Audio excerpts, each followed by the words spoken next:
Bonjour à tous et bienvenue sur ce nouvel épisode de Let's Go Digital, le podcast du MBA MCI.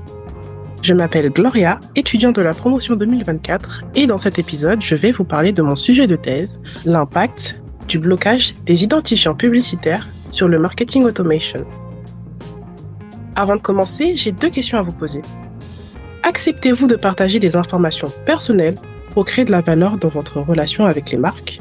Ou encore, acceptez-vous que les marques partagent ces informations avec quelques partenaires de confiance pour mieux vous servir? Alors, mettons un peu de contexte dans ce sujet complexe. En 2020, Google avait annoncé la disparition progressive des cookies tiers en réponse aux préoccupations croissantes concernant les violations des données. Cette initiative fait suite aux pressions réglementaires croissantes introduites par le RGPD en Europe et à la demande des consommateurs pour une protection accrue de leurs données en ligne. En 2018, le scandale de Cambridge Analytica, accusé d'avoir utilisé des données de 30 à 70 millions d'utilisateurs de Facebook recueillis sans leur consentement, a déclenché une chaîne d'événements qui a irrémédiablement changé le paysage du marketing et de la publicité. Les lois sur les protections de la vie privée ne sont désormais plus l'exception, mais la norme. Plus de 120 pays ont promulgué des législations sur la protection de la vie privée des consommateurs, et les États-Unis adoptent massivement des garanties au niveau de la data. Mais attention, les discussions autour de la fin des cookies tiers avaient déjà émergé dès le début des années 2010, lorsque Safari et Firefox ont annoncé qu'ils les bloquaient. Pour Google, ce sujet est donc beaucoup plus récent, lorsqu'ils ont publié en 2020 un article de blog sur le sujet et lancé la Privacy Sandbox pour promouvoir des pratiques respectueuses de la protection des données en ligne. Cette fin des cookies tiers représente une nouvelle étape dans un environnement publicitaire déjà perturbé par l'augmentation de l'utilisation des adblockers ou bloqueurs de publicité et les régulations strictes. Ensemble, nous allons explorer comment ces changements affectent le marketing automation et les stratégies que les entreprises peuvent adopter pour s'adapter à cette nouvelle ère numérique. Pour commencer, définissons ce que sont les identifiants publicitaires et les cookies, car ils sont souvent confondus, mais jouent des rôles distincts dans le suivi et la publicité en ligne. Les cookies sont de petits fichiers texte stockés par les navigateurs web sur les appareils des utilisateurs. Ils contiennent des données sur les sessions de navigation, comme les préférences utilisateurs, les informations de connexion et les activités sur le site web. Les cookies sont largement utilisés pour suivre les activités des utilisateurs sur différents sites web, ce qui permet de personnaliser les publicités et de mesurer l'efficacité des campagnes. Il existe 2 principaux types de cookies. Des cookies first party, définis par le site web que l'utilisateur visite, et les cookies third party, définis par les domaines autres que celui que l'utilisateur visite, souvent utilisés par les réseaux publicitaires. Les identifiants publicitaires, tels que ceux d'Apple ou de Google, sont des identifiants uniques assignés aux appareils mobiles comme des smartphones et les tablettes. Ils permettent de suivre les activités des utilisateurs à travers les applications et les services mobiles. Ces identifiants sont principalement utilisés dans l'écosystème des applications mobiles pour offrir des publicités ciblées, mesurer les performances des campagnes publicitaires et effectuer des analyses utilisateurs. Contrairement aux cookies qui sont spécifiques aux navigateurs, les identifiants publicitaires fonctionnent au niveau des appareils et sont souvent utilisés sur le suivi inter-application. Pour imager, nous en faisons l'expérience tous les jours. À qui n'est jamais arrivé de faire une recherche en ligne, puis de cliquer sur des articles d'une boutique en ligne et de se faire poursuivre littéralement sur d'autres sites web par l'article resté sauvegardé dans le panier d'achat? Eh bien, c'est ça les cookies tiers. Pour résumer, il est important de noter les différences clés entre les cookies et les identifiants publicitaires. Les cookies sont donc utilisés principalement sur les navigateurs web, tandis que les identifiants publicitaires sont utilisés sur les appareils mobiles et dans les applications. Les utilisateurs peuvent gérer et supprimer les cookies via les paramètres de leur navigateur, alors que les identifiants publicitaires peuvent être réinitialisés ou limités via les paramètres de confidentialité de leurs appareils. Enfin, le blocage des cookies tiers par les navigateurs comme Chrome et Firefox limite la capacité des réseaux publicitaires à suivre les utilisateurs sur différents sites web, tandis que les modifications apportées aux identifiants publicitaires par des fabricants d'appareils, comme Apple par exemple, nécessitent le consentement explicite des utilisateurs pour le suivi, réduisant ainsi la quantité de données disponibles pour les publicitaires. Vous l'avez compris, ces identifiants publicitaires et cookies tiers jouent un rôle crucial dans la capacité de ciblage et de personnalisation de la publicité, mais aussi dans son automatisation.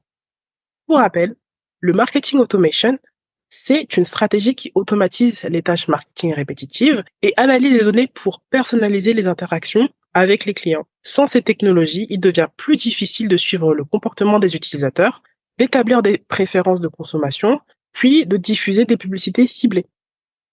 Alors, pourquoi va-t-on un tel effort pour bloquer ces identifiants? Comme je l'ai dit précédemment, la majorité des préoccupations concernent la vie privée. De nombreux utilisateurs choisissent déjà de bloquer ou de limiter les suivis publicitaires sur leurs appareils. Et finalement, ce blocage général est une bonne nouvelle pour les consommateurs. Prenons l'exemple d'Arnaud, un utilisateur qui recherche des informations sensibles en ligne, comme des conseils de santé. Grâce au blocage des cookies et des identifiants publicitaires, ces recherches ne sont plus suivies, ce qui signifie qu'il ne sera pas ciblé par des publicités intrusives ou potentiellement embarrassantes basées sur ces recherches. De plus, avec des plateformes comme Apple, introduisant des protections supplémentaires comme Mail Privacy Protection, les utilisateurs peuvent lire leurs emails sans que les actions soient suivies et analysées, préservant ainsi leur vie privée. Mais pour les entreprises, ce blocage complique la tâche des marketeurs qui dépendent de ces données-là pour personnaliser les expériences utilisateurs et optimiser leur stratégie marketing.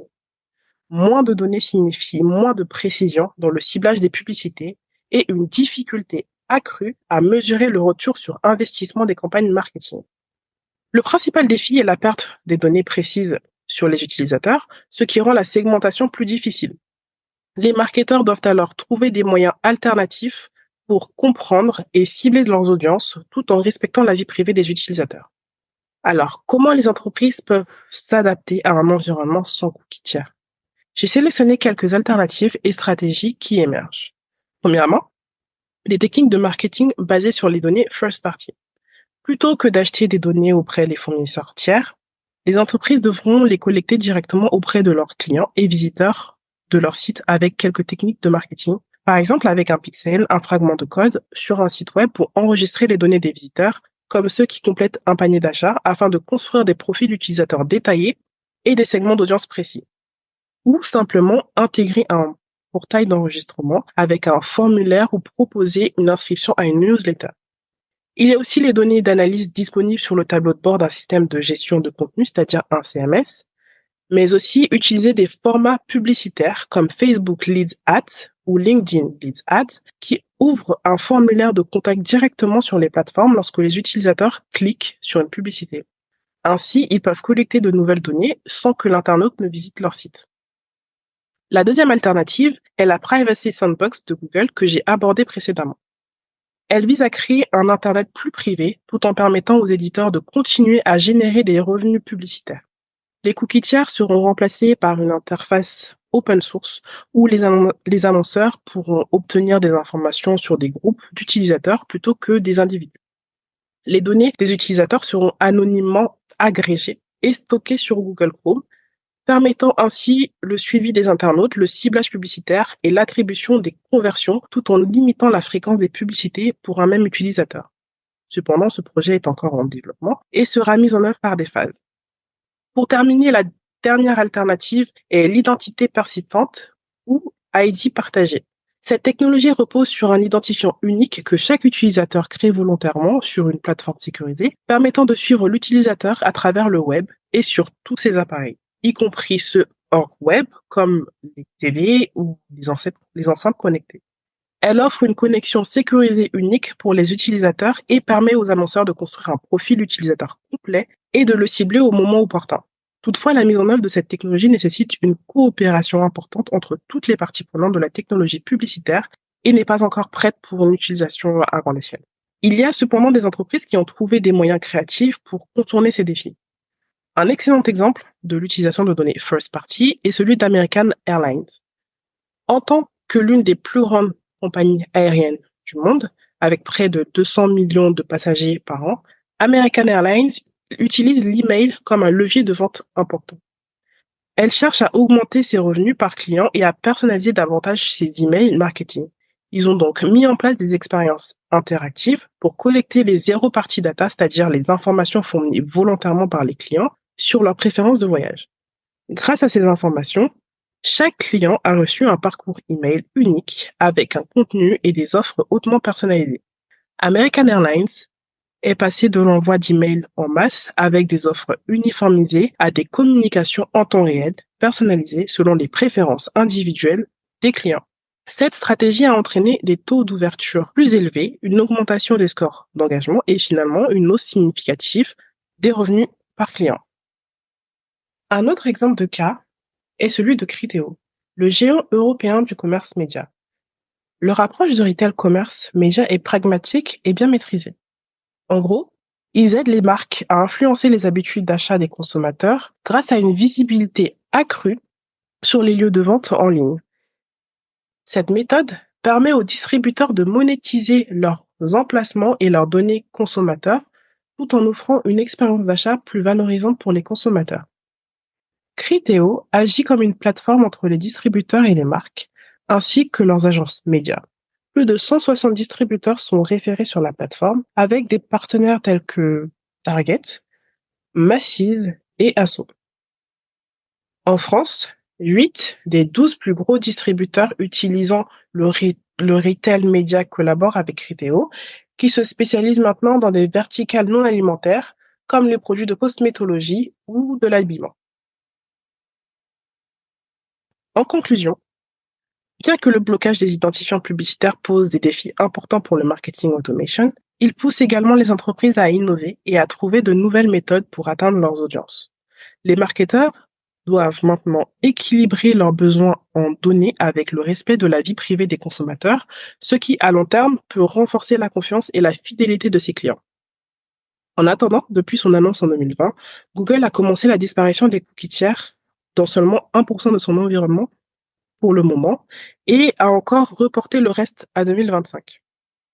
Alors, faut-il vraiment s'inquiéter de la fin des cookies tiers? Certainement pas. De nouvelles techniques proposeront de compenser les pertes d'informations.